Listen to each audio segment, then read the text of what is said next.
So, what would you say if I offered you an opportunity to take a small investment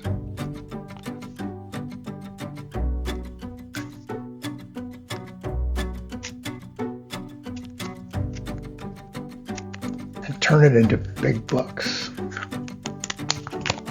in no time at all? You see, I've developed a unique proprietary investment strategy that has consistently generated 30% returns under all market conditions for over a decade. Now, I've decided to share the benefits of this strategy with a select group of family, friends, and associates. Additional investors will be considered on a case-by-case basis and by invitation only. I'll send you monthly statements. I'll pay returns on your investment quarterly. You may liquidate your entire portfolio and withdraw your funds at any time. Well, if that sounds good to you, congratulations. You're about to become the victim of a Ponzi scheme. My name is John Tonsek, and I've spent much of my professional life helping others prevent, detect, and investigate fraud. Now, most of the perpetrators I deal with victimize their organizations as employees or owners. They're what I refer to as situational fraudsters, people who steal to overcome an unshareable immediate need, things like drugs, alcohol, gambling. The overwhelming majority of these perpetrators have never been involved in prior fraudulent activity. But there's another group of fraudsters out there who are predators. They wake up every morning with one goal in mind: to steal as much as possible from anyone and everyone they can. Perpetrating fraud is their vocation. Predators employ a myriad of methods and schemes. Today, I want to talk about two of them: pyramids and Ponzi schemes. Let's start with a pyramid. In the 1980s, pyramid parties were very popular in California. 32 participants would buy a slot at the bottom of a 6-level pyramid structure for $1,000 each. Half of that investment, $16,000, went to the person at the top of the pyramid. The other half was paid to the people directly above the newcomers, each of whom recouped their initial $1,000 investment. Now, if you were lucky enough to get to the top of the pyramid, you got $16,000. But 32 people at the bottom were out $1,000 each. They needed to find more people. And that's the problem. Pyramid schemes collapse quickly because the math simply doesn't work. Success requires an increasing number of investors, and the exponential progression quickly exceeds the number of people available to join. With all the participants planning to take out significantly more than they put in, it only stands to reason that this is not a viable scheme in the long run. Somebody's going to get burned. That's why pyramid schemes are illegal. They're a form of fraud. Now, the main difference between a pyramid and a Ponzi scheme is this. In a pyramid scheme, participants know they're being paid by new investors. In a Ponzi scheme, they don't. Ponzi investors are led to believe that some legitimate commercial activity generates their returns. It doesn't. New participants are paying their investment returns. They simply don't know that. Both tend to collapse quickly for the same reason. They require a constant supply of new investors and new money. In 1919, Charles Ponzi, an Italian immigrant living in Boston, received an international postal reply coupon from a friend in Italy. Now, these coupons were often used to settle small business transactions. The holder of a coupon could exchange it at the post office for stamps. Ponzi noticed that his friend purchased the coupon in Spain for a tiny fraction of the value of the stamps that it could be exchanged for in the US.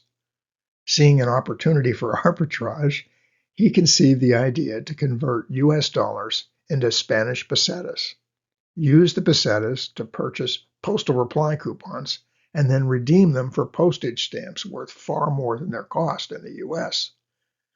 Ponzi formed a company called the Securities Exchange Company and began offering investors returns of 100% for a 90-day investment. Money began pouring in, and Charles Ponzi was soon living the high life. His problem was that as soon as people began to exploit the price discrepancies, the countries issuing the postal reply coupons adjusted it, and the opportunity disappeared. But that didn't bother Charles Ponzi. He was taking in so much money so quickly that he wasn't even bothering to buy postal exchange coupons. He simply paid early investors with proceeds from new investors. Ponzi's wild ride came to an end after an article in the Boston Globe explained that he couldn't possibly generate the kinds of returns he was promising because it was impossible to buy enough postal reply coupons. A little more than a year after it started, the scheme collapsed. Investors lost $20 million, about $280 million today. Ponzi was sentenced to 5 years in federal prison, but he ended up serving more than 10 after additional charges were filed. Now, Charles Ponzi didn't invent this scheme, but he became so closely associated with it that it now carries his name. And he certainly wasn't the last one to run this scam. Bernie Madoff raked in an estimated $65 billion from more than 40,000 investors. In 2009, at the age of 70, Bernie admitted to running the largest Ponzi scheme in history. He was sentenced to 150 years in prison. He died there 12 years later. Now, Bernie claimed he ran the scam for 20 years, but many believe it was twice as long. So how did he pull it off? Most people who run Ponzi schemes attract new investors by promising enormous returns. Now, some of Bernie's investors did achieve extraordinary returns on their investments, but most were far more modest, ranging from 10 to 20%. He was selling consistency to a group of investors who wanted to avoid risk. He was also running what's known as an affinity scam. Bernie preyed on wealthy members of the Jewish community and charitable organizations, people who were connected by family and faith. Getting Bernie to handle your portfolio was considered a privilege. You had to know somebody who could secure an introduction. Few withdrew their principal. Many stayed out of fear that he wouldn't let them back in after they left. With a steady influx of new investors, Bernie could easily pay out those who wanted their money. Now, everything was working just fine until late in 2008. The stock market took a dramatic downturn because of the subprime mortgage crisis. Bernie's investors started getting antsy, and they began asking to withdraw their funds. Now, as Warren Buffett said, when the tide goes out, you find out who's swimming naked. Bernie had been living large on the investors' money, and he didn't have the cash. The jig was up. So how do you avoid Ponzi schemes? A little skepticism goes a long way. Promises of high returns, sure things, unrealistically consistent performance are red flags. Remember the old adage, if it sounds too good to be true, it probably is. Don't invest in things you don't understand. Don't respond to high-pressure pitches over the phone, email, text, or social media. Scammers often try to create a false sense of urgency, exploiting the fear of missing out. Only deal with reputable, licensed professionals.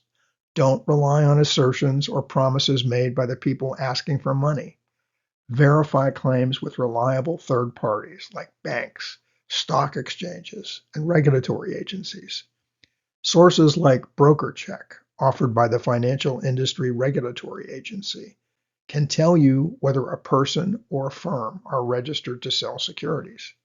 They can also give you a snapshot of the broker's employment history, any regulatory actions, and licensing. So the next time someone approaches you with an incredible investment opportunity, stop for a moment and think. Because if you're not careful,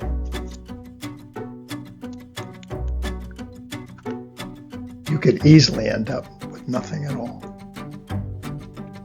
I'm John Tonsek. Follow me here on YouTube to learn more about how fraud happens, why fraud happens, and what you can do to protect yourself. See you next time.